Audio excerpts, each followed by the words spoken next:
Hey guys, welcome to the Book and Movie channel, and welcome back if you subscribe. And if this is your first visit, if talking books and movie adaptations is your cup of tea, that's what I do once a week. So please consider subscribing and activating all notifications, and check out my sponsor if you're hungry and feeling generous. This week it's the Earthsea Trilogy, written in the early 70s and adapted into a two-part miniseries in 2004. The only thing they really share are the characters.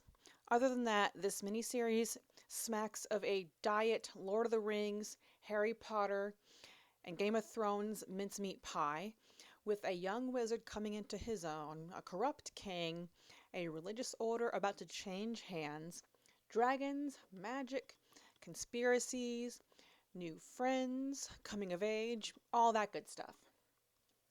The first installment, The Wizard of Earthsea, focuses entirely on Ged or Jed. Usually it's always the single syllable names that throw me off.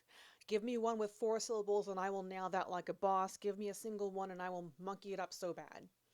Anyway, starting when he was a little boy in a goat herding family. He overheard his aunt use a special chant to get the goats to obey.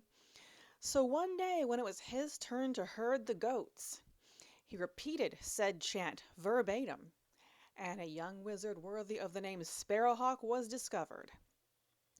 He was sent off to wizard school, made friends with Vetch, and pretty much all of the first book is Ged traveling and growing up at this wizard school and realizing his potential by taking risks that really irritate the instructors, like in Harry Potter, and also it even smacks of Anakin Skywalker going a little nutty house with the Force in Attack of the Clones.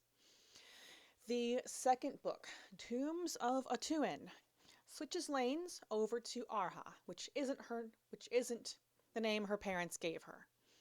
And the way this book opens will give you a foreboding sense that this girl is a human sacrifice, and her end will be brutal. But that's not the case. They lay her head on what looks like a chopping block and sweep her hair off her neck, not to decapitate her, but to make it easy to cut her hair very short as the first step of her transformation from what she was born as to what she must be. Because in this religious order, when the sitting high priestess dies, a baby girl born just as her health started to fail is prophesized and destined to take her place. And that is the only prerequisite. So, the entirety of Tombs of Atuin is her growing up in this cloister and learning about her destiny and everything that comes with the territory along the way, all the way up to the end when she meets up with Ged as he comes back from wizard school. The third book, The Farthest Shore, sets the focus back on Ged as he travels first to the Land of the Dragons, which in the miniseries completes with a really cheap animation of a talking dragon, and then back home.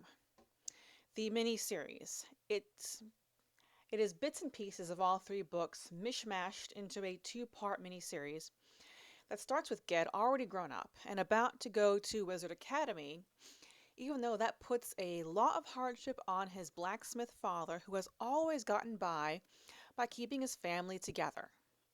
So off he goes after having some visions about a girl opening a door, and this girl isn't Arha, she's not even in the show. And the high priestess isn't dead yet, but she is dying because she's being poisoned by the king's lady friend who is framing her most trusted attendant, whose name is Tanar, also not in any of the books.